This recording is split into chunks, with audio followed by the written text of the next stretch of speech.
to keep the den secure. I thought the war was over. Why would you still need to train? There is always a chance of an uprising. Besides, Wintervale isn't the only wolf village on Daeria. Most of the villages fall under Jericho's laws, but there are a few independent villages. Jer is working on bringing them in. If they don't follow him, then they will answer to the council. Barret held her close as they rocked to the music. That makes sense. She watched how his eyes reflected the lights. Every so often, they seemed to brighten as if a light from within burned. What about you? Do you have family on Earth? She shrugged. Not really. My parents died when I was very young. I spent most of my childhood in foster care. I got lucky when I was 13 and was placed with a couple that had 2 other fosters. They were brothers and accepted me as their sister from day one. We stayed there until we were able to support ourselves and start our own lives. I'm sorry about your parents. A darkness settled into his golden depths, and he frowned. Don't be. I was too young and don't really remember them. She looked away and scanned the crowd. That was when she noticed another man watching them. What is it? Barret asked, then glanced in the direction her attention had gone.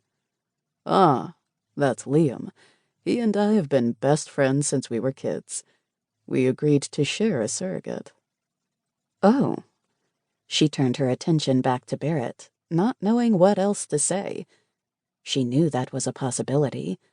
The 4 surrogates that arrived before her all had 2 mates each. Does that bother you? She jerked her gaze back to his and shook her head. No, not at all. It's just different from what I'm used to on Earth. There you'd be shunned by the church for having more than one husband. Or mate, as you call them. Barret let out a soft growling sound. We don't hold such prejudices. Besides, with the surrogate program, we agreed the best plan for now would be to share a mate. Mate? Had he just referred to her as his mate? Not his surrogate? Just go with it, she reminded herself. The song ended and Barret stopped. Would you like to meet Liam? Sure. Liam sat at a table and had ordered each of them kava. Adrienne didn't usually have more than a couple of glasses of wine. Actually, she tried to refrain from having any alcohol as a rule. She was a recovering drug addict. Pain pills mostly. She didn't need to add to her addiction, so she created safety limits for herself. So far that night, she'd only had 1. 1 more wouldn't hurt. When she reached the table, she held out her hand. Hi, I'm Adrienne. Liam smiled and took her hand, kissing her knuckles. Hello, it's nice to meet you. Barret pulled out a chair and she sat. Thank you. Liam stared at her for a few moments before he scooted his chair closer to her. How was your stay so far? It's good. Great, actually.